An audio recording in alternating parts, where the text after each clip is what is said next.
বন্ধুরা, পৃথিবীর মানচিত্রে বাংলাদেশ একটা ছোট দেশ, আয়তনে খুব বড় নয়, অথচ আজ গোটা দুনিয়া তাকিয়ে আছে এই দেশের দিকে। বড় বড় পরাশক্তিরা আমেরিকা, চীন, ভারত, রাশিয়া সবাই চায় বাংলাদেশের বন্ধু হতে। কিন্তু প্রশ্ন হলো কেন?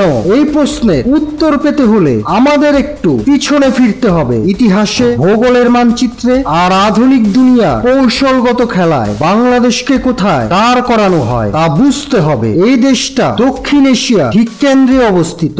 একদিকে বিশাল ভারত, অন্যদিকে বিশাল চীন, আর নিচে বিশাল বঙ্গোপসাগর। এই বঙ্গোপসাগর আজকের বিশ্ব রাজনীতির সবচেয়ে স্পর্শকাতর জলসীমা। দক্ষিণ চীন সাগরের পর এটাই এখন সবচেয়ে আলোচিত নৌপথ, কারণ এখান দিয়ে পেট্রোলিয়াম যায়, মালবাহী জাহাজ যায়, সেনাবাহিনী যায়, যা যায় তার কৌশলগত মানে অসীম। আর এই সমুদ্র পথে দিকরক্ষী হিসেবে দাঁড়িয়ে আছে বাংলাদেশ, যেন এক নীরব সৈনিক যে সমুদ্রের দোরগোড়ায় পাহারা দিচ্ছে এক বিশাল অঞ্চলকে। এ কারণেই চীন চায় বাংলাদেশে তার বন্দর গড়তে, বেল্ট অ্যান্ড রোড প্রকল্প টানতে। আবার ভারত চায় বাংলাদেশ যেন চীনের দিকে না ঝুঁকে পড়ে। আর এই দ্বন্দ্বের মাঝখানে বাংলাদেশ একটি শান্ত, মাটির গন্ধে ভরা দেশ, কিন্তু যার গুরুত্ব আন্তর্জাতিক দাবার ছকে এক রানীর চেয়েও বেশি। কিন্তু বন্ধুরা, শুধু ভৌগোলিক অবস্থানেই নয়, বাংলাদেশের আরেকটি শক্তি আছে যা অনেকেই বুঝতে চায় না। সেটা হলো এই দেশের মানুষ, এই দেশের পরিশ্রম আর এই দেশের অর্থনীতি। এক সময় বলা হতো বাংলাদেশ শুধু সাহায্য খায়, আজ বলা হয় বাংলাদেশ তার পোশাকে দ্বিতীয় মোবাইল অ্যাসেম্বলি করছে। বড় বড় কোম্পানি বিনিয়োগ করতে চাইছে, নতুন নতুন হাইওয়ে, সেতু, বন্দরে ভরে যাচ্ছে দেশটা। আর এই দেশের মানুষ বিশ্ব জুড়ে শ্রম দিয়ে, ঘাম দিয়ে, ডলার পাঠিয়ে দেশের ভিতর শক্ত করছে। আর এই পরিশ্রমের পেছনে যে সাহস, সেই সাহস দেখে দুনিয়া অবাক। তারা ভাবছে এই দেশকে বন্ধুর তালিকায় না রাখলে ভবিষ্যতে পিছিয়ে পড়তে হবে। চলুন একটু চীনের কথাই বলি। চীন চায় তার রেলপথ, মহাসড়ক আর নৌপথ বাংলাদেশ দিয়ে চালাতে। সে চায় বাংলাদেশে বন্দর গড়তে, যেন সে সাগরে আধিপত্য বিস্তার করতে পারে। তাই সে পায়রা, মংলা, এমনকি চট্টগ্রামের দিকে তাকিয়ে আছে। অন্যদিকে ভারত, সে চায় বাংলাদেশ যেন চীনের দিকে না হেলে পড়ে, কারণ ভারতের উত্তর পূর্ব 7টি রাজ্য, যেগুলোকে বলে সেভেন সিস্টার, সেগুলোর একমাত্র ভরসা হচ্ছে